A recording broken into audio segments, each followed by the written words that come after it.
Guys, Deluded Gooner, Mr. YouTube's N'Golo Kante, the only YouTuber that doesn't have to rant and rave. You know how the rest goes. Let's get into it. Happy Sunday, good morning. Praise the higher powers that be that you've woken up. Don't take your breath for granted. I know we all do. But yeah, we're here for another Q&A. Printed off. Let's get straight into it, man, to be honest with you. At Show Rizzy, why hasn't any club made the move for Aubameyang? He's proven in Germany, lightning quick pace, but no serious bids.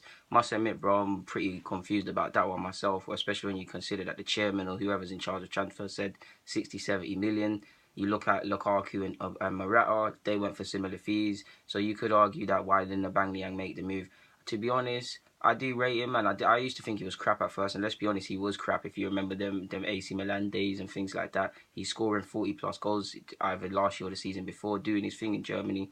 I do rate him highly, but I have lost ratings for him because over the last year I've watched his performances under the eye a bit more. And while I've been impressed, I must admit I probably had him on a status that he wasn't at, to be honest with you. Like, when you consider games like against Spurs, he had a perfectly amazing goal, the volley denied for offside, but other than that, he had a stinker. Maybe, I don't know, for attitude problems, but when you consider that he was on Instagram Live talking about joining AC Milan, said he was on this China thing, always giving interviews about Madrid.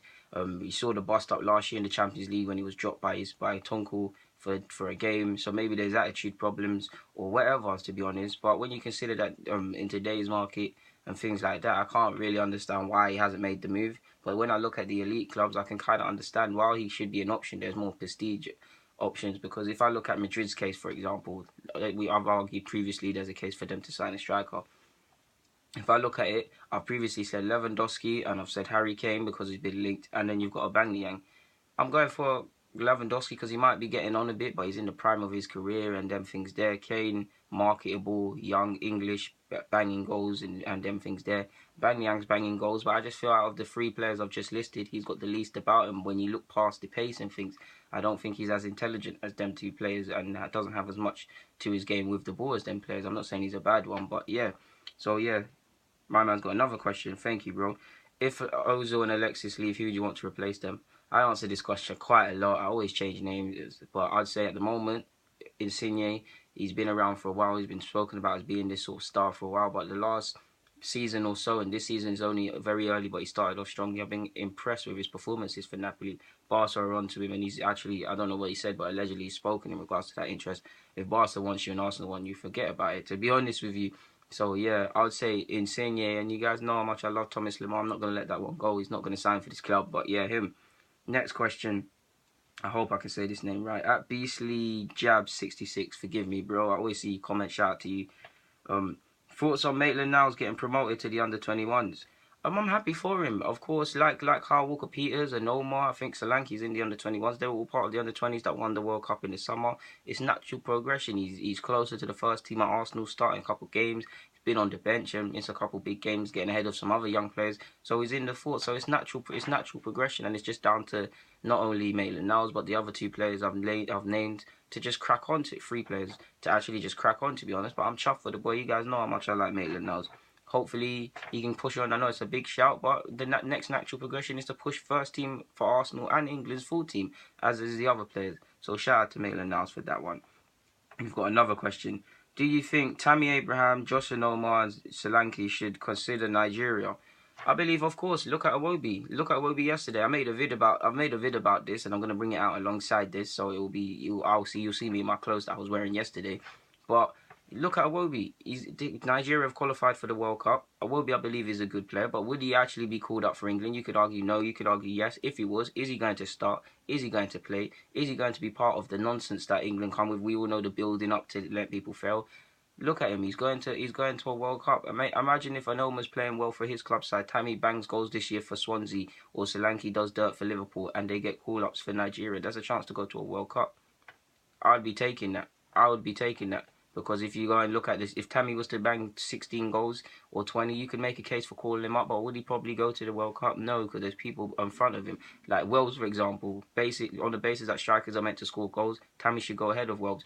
But we all know managers trust certain players, and we know what Wells gives certain managers and gives for his game. And when you're in the tournament environment, you need different players to get you through different climates. So you get the point I'm making with that. But to answer your question, all three should keep all options open, England and Nigeria.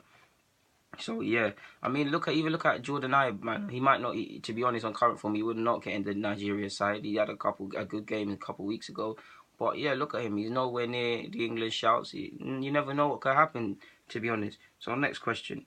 Oh gosh, I'm seeing a lot of questions from him. Shout out to Tyler Conniff. I hope I said your name correctly. You've got quite a few questions, so we're gonna be here for a bit, guys.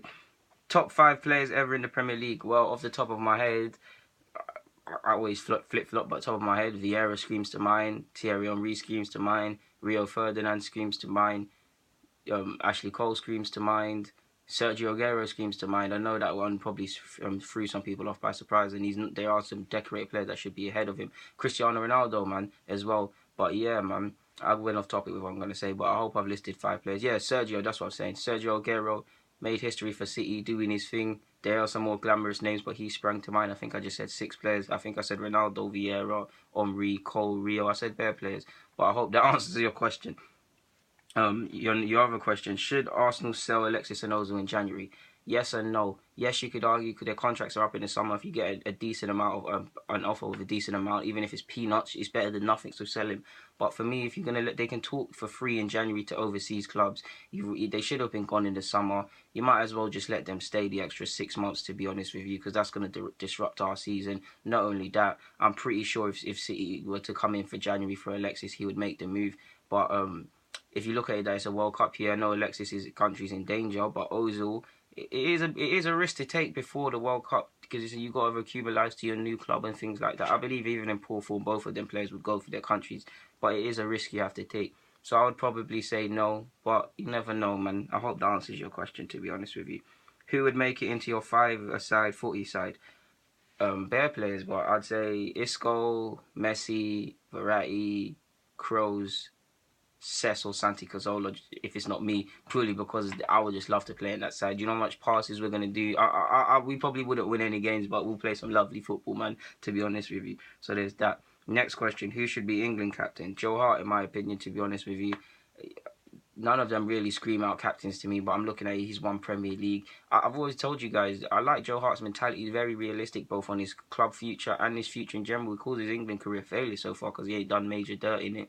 I would have him. He's a keeper, so he sees everything. He's very vocal. Say what you want about Hart, but I would give it to Hart. Favorite footballing moment: Arsenal in 2004, watching Barcelona in 2011. There's a few.